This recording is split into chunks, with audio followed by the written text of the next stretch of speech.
Hey yo, what's up? Ngayon, ituturo ko sa inyo kung paano gumawa ng customized screw sa SolidWorks at iti-3D print natin. Let's go! Normally, yung mga nagagawa nating screws sa SolidWorks ay standard yung kanilang pitch and yung thread. So, ngayon, ituturo ko kung paano mas mapapatibay yun kung sa functionality ng screw nyo is kailangan nyo ng heavy duty. Kaysa mag-manual kayo ng adjustment, tuturo ko ang madaling paraan. Kagaya niyan, for example, sundan nyo lang yung video na ginagawa ko. And then, gagawa lang tayo ng, unahin natin gumawa ng normal na screw size. Then, search natin yung thread.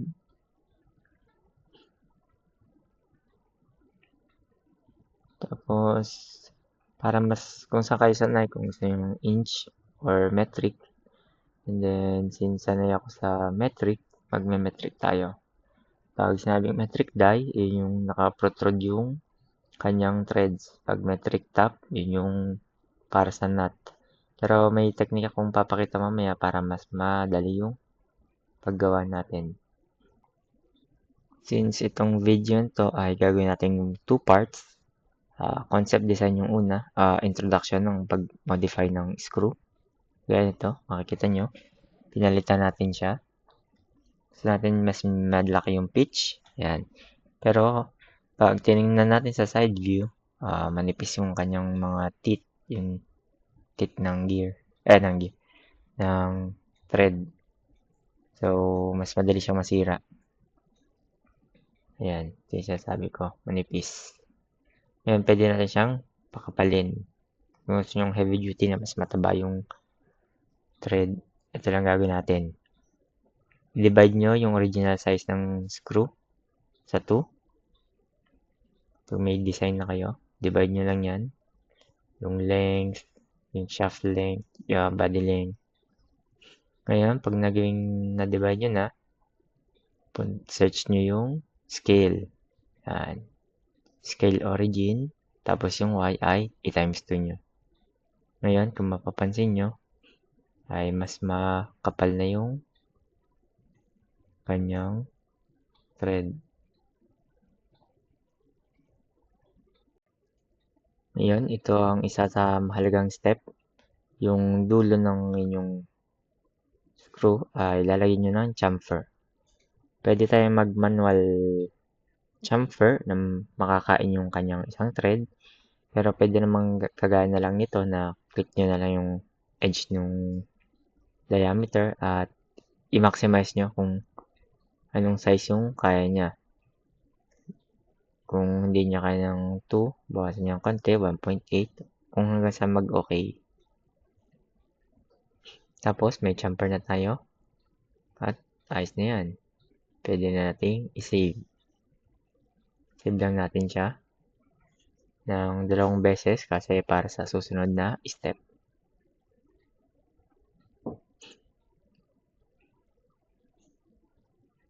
Para sa susunod na step, gagamitin natin ang model na to bilang reference na mismo ng ating nuts sa halip na gagawa pa tayo ng bukod na part. Ngayon, gawa lang tayo ng body ng nut. Yan. Kahit anong gusto nyo shape. Ito ay trial pa lang natin. Papakita ko sa inyo, iti-3D print natin kung magiging epektibo nga ito. Dito ay wag nyong i-merge yung result para makombine nyo. Makikita nyo, pag naka-combine kasi, ay hindi siya gagana. Hindi gagana yung combine kapag naka-merge yung result. Ang gagawin nyo, alisin nyo yung merge result para siya ay gumana. Pagkatapos, combine, subtract yung dalawang body. At ayun, meron na tayong nut para sa ating bolt. Hindi na tayo mag-calculate ng thread, mag-adjust ng pitch at dimension. Para hindi na rin kayo mahirapan dahil kasi nga sinubtract natin. I-move face nyo lang siya. I-move face nyo yung thread. para mag-adjust siya. Simulan natin sa 0.4 na clearance. And then flip dimension para mas palaki siya. Or 0.3, try natin. Ito, pwedeng chamferan, pero kailangan natin dito magmano-manong chamfer kasi medyo alangan yung pasok ng thread. Pero tatry muna natin siya initially na wala. And then, save na lang natin ulit. At iti-3D print natin kagaya nung nakita nyo sa unahan ng video kanina, yung time-lapse ng screw. Para i-check natin kung tama, buo lang tayo ng assembly. Hindi na natin kailangang i-mate. Itapat na lang natin siya sa gitna kasi hindi naman natin maro-rotate yung screw nang hindi nakamate. Hindi natin siya. Yun. At tapat lang natin. Tingnan natin kung may clearance nga. Mapapansin nyo, may clearance naman. Dahil yun sa offset na ginawa natin, offset face na ginawa natin. Ayun. At pwede na natin itong i-print.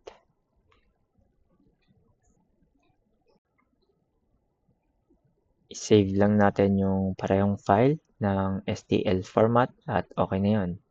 Ito yung chamfer. Parang pasok naman. Parang pasok. Papasok talaga yan. And then, kaya sabi ko, save natin sa STL ang parehang file. At i-import na natin sa ating Bamboo Studio. At nag-update pa nga yung ating software at ang printer. Kailangan nating i-sync. Tapos yung ating bagong setting ng time-lapse, which is mas matagal mag-take ng photo pagdating sa safe position. Ayan. Adjust lang natin to. And then,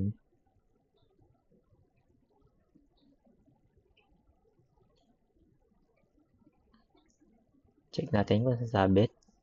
Pag okay naman, ang layunin natin ngayon ay i-test lang kung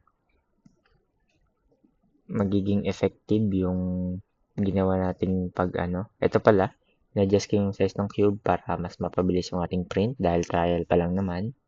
Although medyo malaking ginawa ko para sure tayo. Kahit medyo matagal abutin. Pero yung settings, yung quality, strength, speed, wala tayong babaguhin dyan. Keep na natin yan as 15% yung infill, 2 yung wall. At hindi ko nire-recommend na kapag mag-print kayo ng screw ay kagaya ng orientation na to, patayo. Kasi yung layer ng bolt, ng screw at saka ng nut ay dahil patayo siya, mas mahihirapan mas mahina siya, madali siyang mababasag pag ang gusto niyo ay heavy duty. Sa susunod na video, gagawa tayo ng sample clamp, desk clamp. At ituturo ko yung paano mas mapapatibay. Sa ngayon, trial muna. Nag-modify tayo ng thread sa madaling paraan. Gamit ang SolidWorks at yan, slice na natin.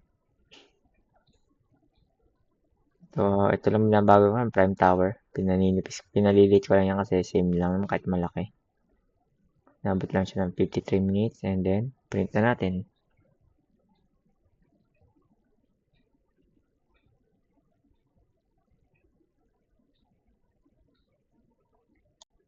At ito na yung ating finished product. Kung makikita nyo ay okay naman ang kinalabasan ng ating print. Natin i-focus ng konti yung camera.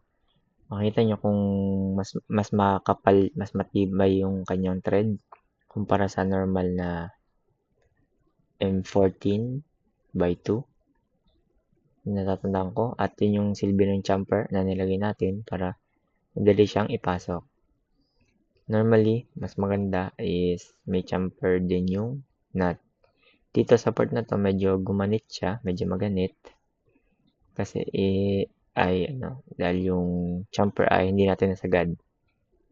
Makita nyo may parang damage din sa chamfer part. Pero yung tibay niya, Functionality, hindi to pwede kasi madali itong masisira. Pero yung design nung thread is, sabi kong ayos, mas matibay. Maganda siyang gamitin clamp, which is gagawin natin sa part 2.